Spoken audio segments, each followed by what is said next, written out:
Hello mga kaigsunan, maayong buntag. Nalang ko'y gamay nga mensahe pa.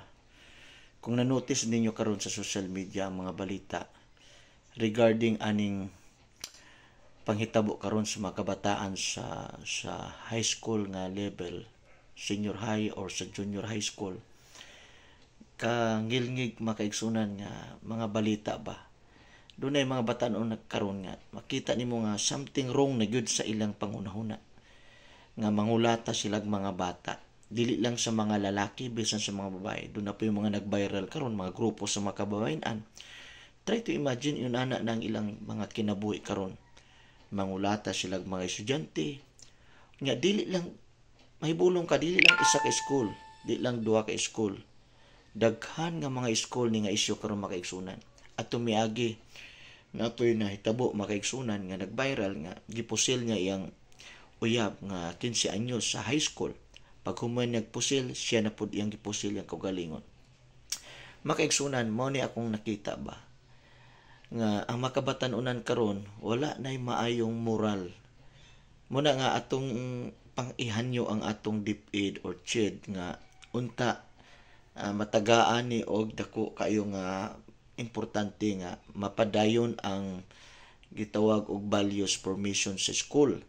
Unta mabalaod di siya nga naagyoy mga tao nga mga religious groups nga magtudlo gyud sa mga high school nga mamotivate ang mga bata sa kahadlok sa Ginoo. Makaigsunan mo ra man ni kulang karon sa mga batanunan kung wala gali kahadlok sa Dios ang mga bata. Ay wa gyud ni kahadlok mobuhat og daotan. Wa may kahadlok sa Ginoo. Nga labaw sanan labi na og wala pod kaayo na nurture sa ginikanan sa pamilya, sa pag-ilas Ginoo, sa pag-adtog simbahan, pagpangalagan si Ginoo, samot na gyud makaigsunan.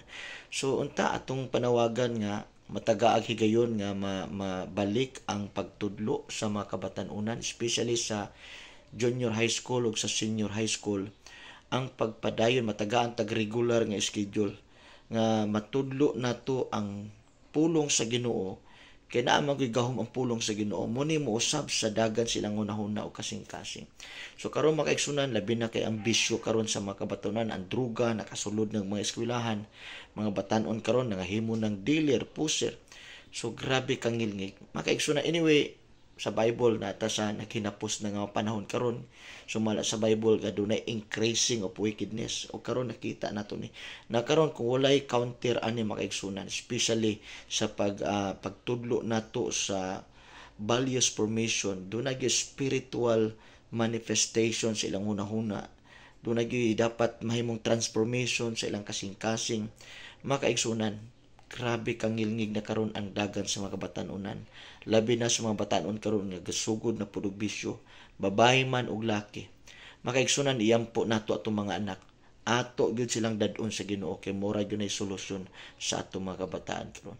So salamat, i-share ni nga video unta maabot ni sa pag-asa ni pwedeng maabot nga mga head nato sa education aron nga mabalik makaigsunan. Wala na ilang solusyon ani, grasya gyud sa Ginoo, gahom sa Ginoo, unta dunay pagtudlo gyud nga mahimong regular nga schedule sa pagtudlo sa pulong sa Ginoo. I don't know kung muuyon mo ani, i-share ni makaigsunan, ampo ta nga mabalik ang pagtudlo sa pulong sa Ginoo. Salamat o God bless you po.